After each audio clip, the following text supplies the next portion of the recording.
What time is it? Time? Close enough. I'm going to go ahead and get started. So, yeah, I wanted to fit in, so I have one of these slides. So, who am I? For the last year and a half or so, I've been a security professional. A little bit longer than that. A dad, quite a bit longer than that. A husband, indefinitely. I've been a geek. Always into computers, taking stuff apart, trying to put it back together, working, everything like that. So, what's this talk? Since I've been following InfoSec, since I've been wanting to be in InfoSec, I've watched talks from people who've done a lot of things and done a lot to get into it. And I've been inspired by different paths, and I wanted to put my path out there and my experience out there, hopefully to inspire somebody else to end up in front of a crowd like this, inspiring people. So this is my story. What I've learned becoming a security professional is that it's about sharing knowledge, learning, growing, understanding goals, products, the threats, the community around it, and the InfoSec community in general. The community is who InfoSec is. It's how we grow. This is how I learned what InfoSec was, how to get better at it, what I was doing bad about it, and where I could grow from it. It's kind of a sunshine and rainbows, kumbaya kind of a way to describe it, but that's how I've gotten to do this as my job. My passion is learning and breaking things and teaching people, and I learned that from the community of other people doing that. So I started into security through sysadmins, like a lot of people. Ever since I wanted to do computers, I wanted to learn more about how they work, how they interact, how you put them together, how you take them apart, how you make them work for people, and how people use them. So after fumbling along for a few years, after getting an art degree, after working in graphic design, after working in a ops position that had no better description than that, I ended up as a sysadmin. And I spent 18 months learning the hard way how to make systems work, how to make them available, how to argue for them with management, and just how to keep everything running to make a business run around their IT infrastructure. So after doing that for a while, getting another job doing that, I needed more of a challenge. I wanted to learn to get involved in something that was even more difficult than keeping systems running, and that's keeping them secure, keeping them available for the business, for what they need. So that led me to information security. So after I had become a sysadmin, I looked around and I thought I was junior level. When I was looking to get another job, that's what I applied for. I thought, I've only been doing this a little while. I don't know what I'm doing. I've only been doing it a little bit. And then I started writing it down. All those job sites will say, well, if you don't know what you're good at, write down what you have done so far. And I looked at it, and I wasn't entry level. I wasn't junior level. I had done a lot of stuff. I hadn't done it for 20 years. I didn't have time and grade. But even 18 months at a small company that has an internet presence, they're driving to get new business, to keep their old business, to grow, to learn new technologies, that's enough right there to deal with and learn how to defend and construct infrastructure. The kinds of things I learned at that job were how to deal with budgets, security, infrastructure, physical infrastructure, not just logical or IT infrastructure. What do you do when your internet connection goes down and you serve websites out of your building all day? How do you recover from that? How do you keep on top of that? How do you deal with the vendors? How do you build the architecture up? How do you upgrade it and keep it moving? All these kind of things are, I think, prepared to help me understand how security fits into that as a bigger picture. This is the kind of stuff that I thought would prepare me to be a real security professional. So what is that, right? 5, 6 years ago, before I knew anything about anything, I thought this is what it meant. I thought it was sitting in dark rooms with sunglasses on, typing on weird commands with weird 3D interfaces, all that kind of stuff. But then I found the real community. I found people's blog posts. I found documents. I found Twitter. Then, after Twitter, I found Iron Geek, which now I'm going to be on. So, that's awesome. And then I finally got to go to conferences. And there I learned and I talked to even more people that taught me what the industry was really about. So, from there, though, that still didn't really disabuse me of the notion that this is what hackers are, right? They're just breaking stuff all the time.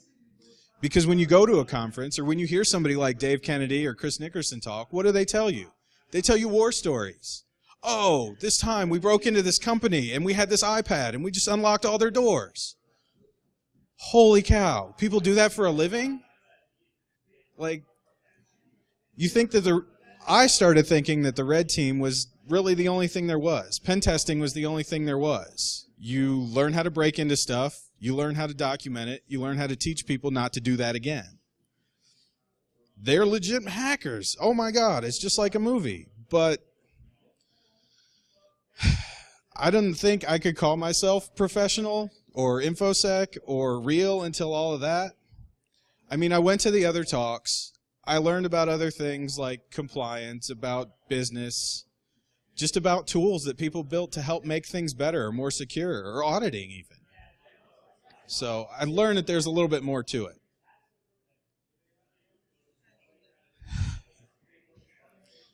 So I was working as an admin.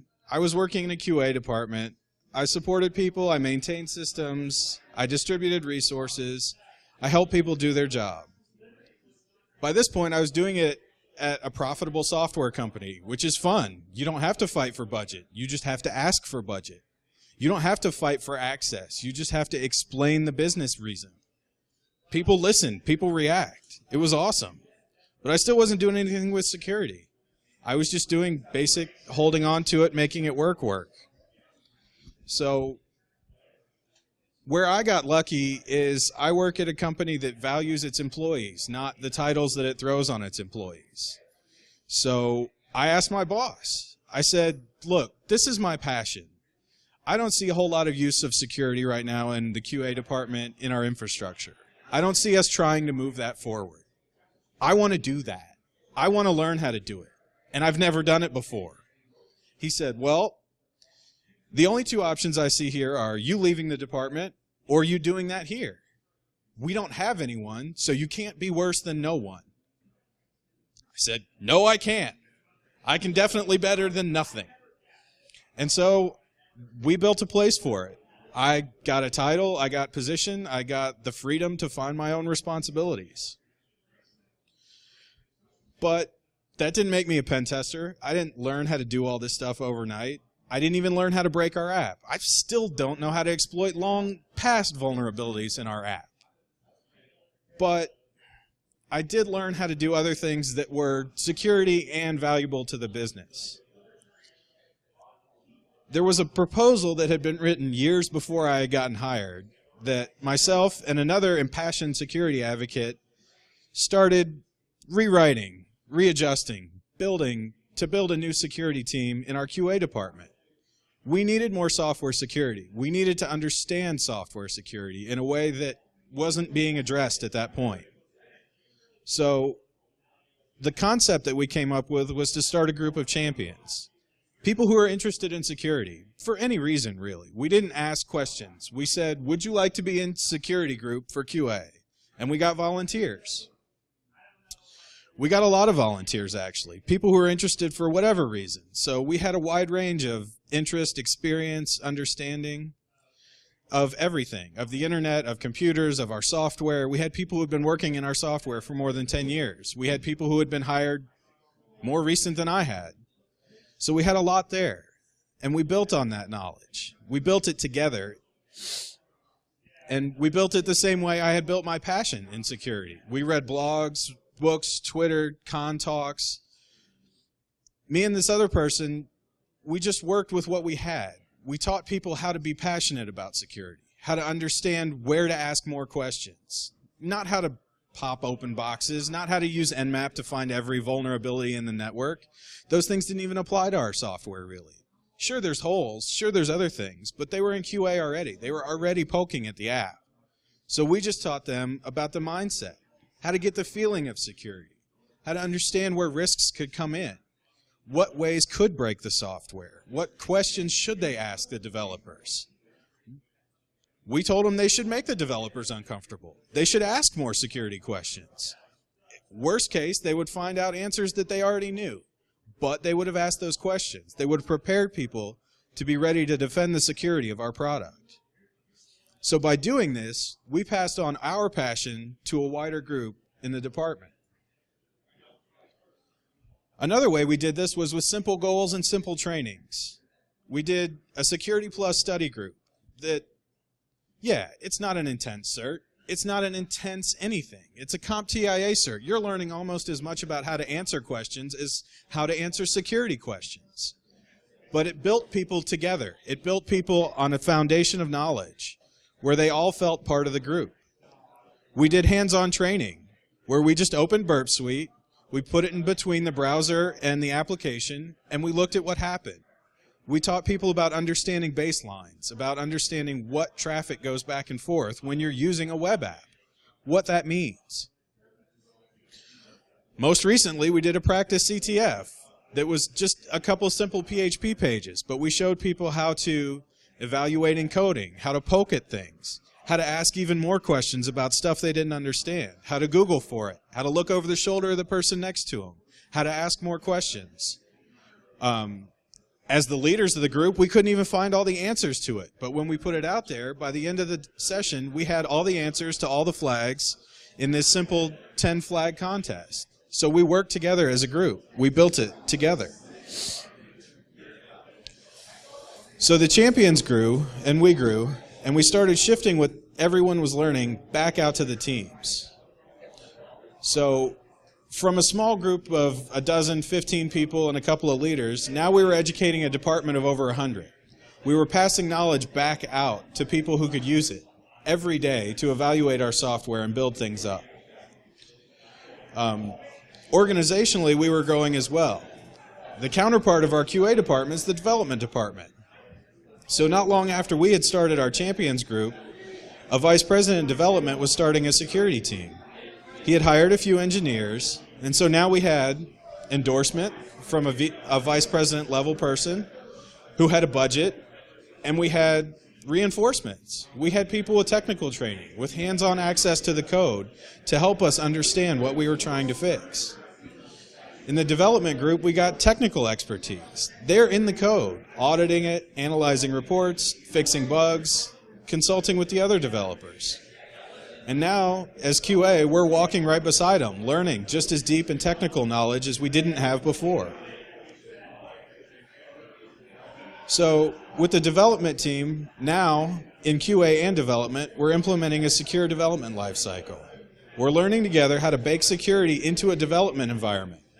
Now, our company's been building this software for more than 20 years, so this isn't a quick process, this isn't an easy process, and nobody's making it any easier, really. But we have endorsement all the way up to the CTO that we can't afford to let our software put our customers at risk. So that means we have to be vigilant, we have to look forward, we have to look backward, and we have to pay attention.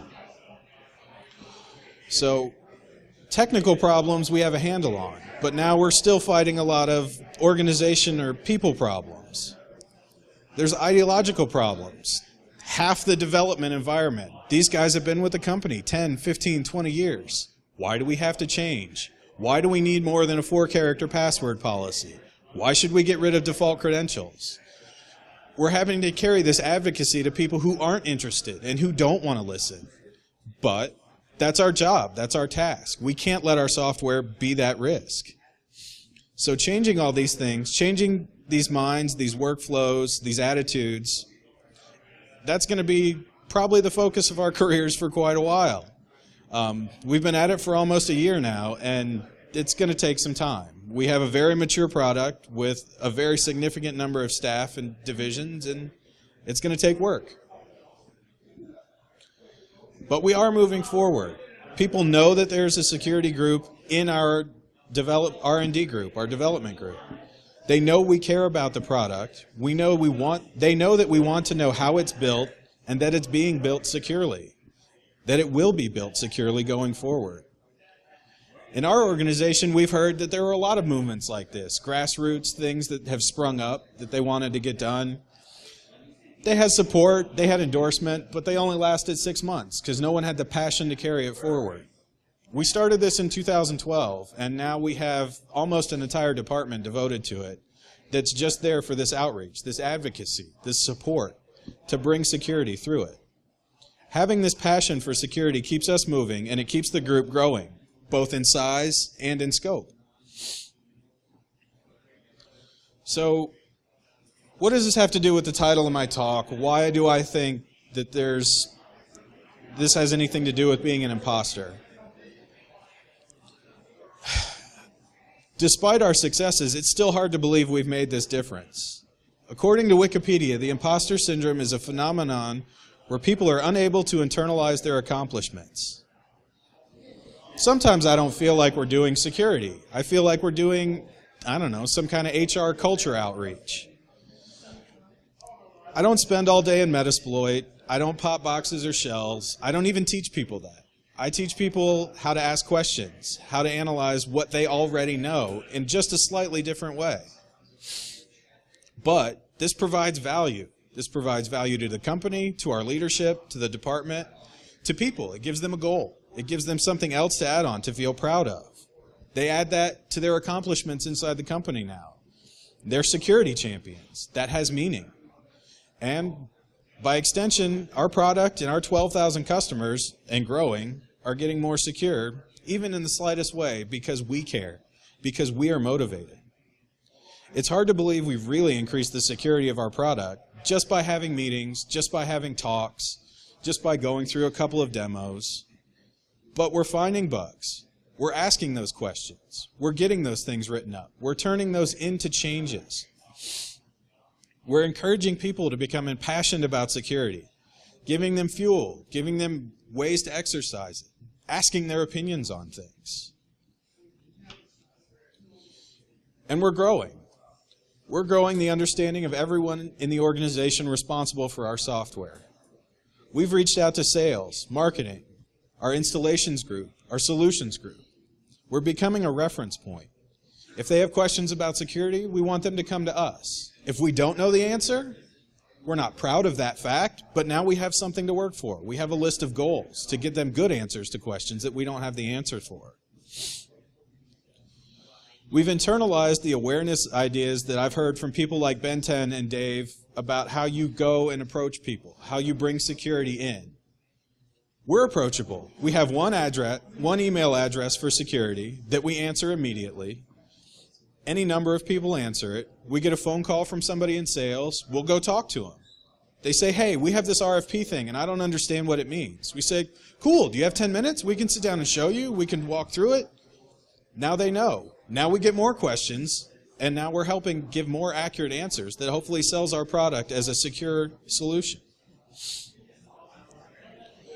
The next big step we're taking at this is having a town hall meeting, an open forum. We've invited the entire company to discuss security changes we have coming in our product.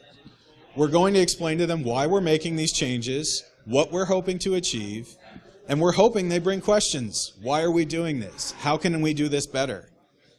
Even if we can't answer these questions, we want to know them. We want everyone to know that we care about their concerns and we want to address them because we all have the same goal, to make our software and our customers secure. We know the problems we've seen in the security of our software. We've seen how it gets implemented poorly, how it gets tested poorly, how it gets sold poorly.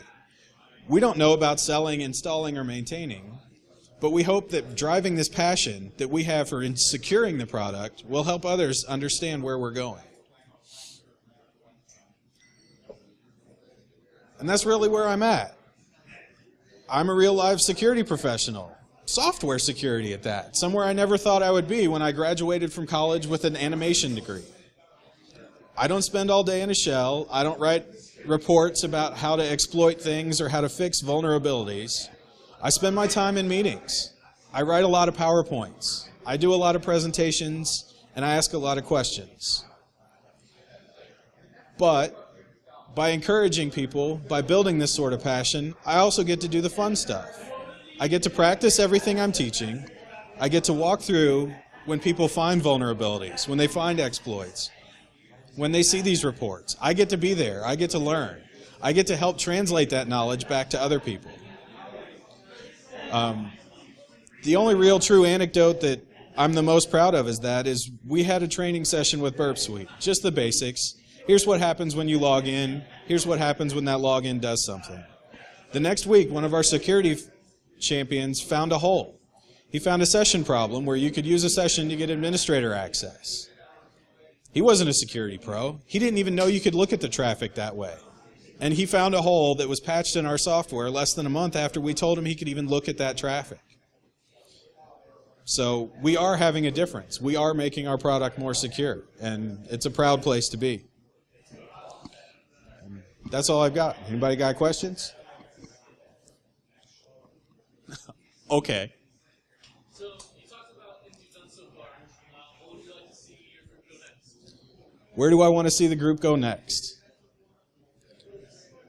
The goal we have now is to get split separately from, we don't want to be just a QA champions group. We don't want to be just a development champions group. We want to be the software security group. We want to be able to look at the organization as a whole, to have a difference on all the parts, to make us live the security we're trying to build into our software.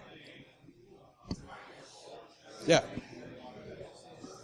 Today, the product management team and the focus on how you guys are separating yourselves from competition. Are you bringing up the fact that the product is more secure, you have gone through a more secure, robust process of code review and all that? It's like some competitor.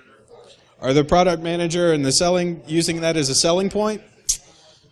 Honestly, I don't know.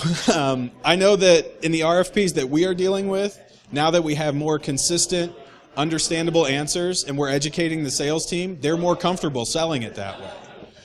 One gentleman called us on a Thursday or a Friday at like 4:30. He's like, look, I know you guys are on your way out of the building, but I need help with this. We spent 2 hours with him. We walked him through it. By the end, he didn't understand every answer to every question he had on security, but he understood a lot more than he did going in. So I don't know if they're adding that as a line item, but we're helping that staff be more comfortable understanding where we stand with it. Rather than just saying, I don't know, we got some answers that we put on the RFP, so let me go call somebody. We're trying to build comfort and give them that immediate source of reference. Cool. All right. Well, thank you.